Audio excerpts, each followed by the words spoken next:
Hi చెల్లెలు, అందరూ ఎలా ఉన్నారు? బాగున్నారా? మీరు బాగుంటారు నాకు తెలుసు. నేను మాత్రం బాగున్నానండి. అందుకని చెప్పేసి చల్లగా వర్షం పడుతుంటే వేడి వేడిగా బటర్ వేసేసుకుని బ్రెడ్ కాల్చు తినేస్తున్నాను. చాలా బాగుంది కదా, చూడడానికి చాలా ఎమ్మీగా ఉంది. మీరు అలాగే తిట్టుకుంటారు, ఏముందా నీ మొహం అనుకుంటారేమో, కానీ చాలా బాగుంది. టేస్ట్ ఎంత బాగుందంటే అంత బాగుంది. ఎందుకంటే మీరు తినలేదు, నేను తిన్నాను, అందుకే నాకు తెలిసిందన్నమాట బటర్ టేస్ట్ ఎలా ఉంది అని చెప్పేసి. కానీ ఇందులో చిన్నగా సాల్ట్ యాడ్ అయిందండి. బటర్ వేసాక బ్రెడ్లో సాల్ట్ ఎందుకు యాడ్ అయిందో నాకైతే అర్థం అవ్వలేదు. నేనైతే సాల్ట్ అయితే యూజ్ చేయలేదు అన్నమాట. బ్రెడ్ వేసి మాత్రమే రోస్ట్ చేసుకున్నాను రెండు వైపులు కూడా. టేస్ట్ అయితే చాలా బాగుంది. ఇంతకీ రకరకాల వీడియోస్ చేస్తుంటే కొంతమంది బ్యాడ్ కామెంట్స్ పెట్టేవాళ్ళు డింగ్ అని చెప్పేసి అయితే మెసేజ్ పంపించేస్తున్నారండి. వాళ్ళు ఏదో పైశాచిక ఆనందాన్ని పొందేస్తున్నామని ఫీల్ అయిపోతున్నారు పాపం.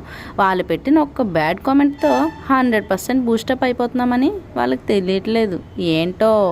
వీడియో నచ్చితే లైక్ చేయండి. ఉంటాను.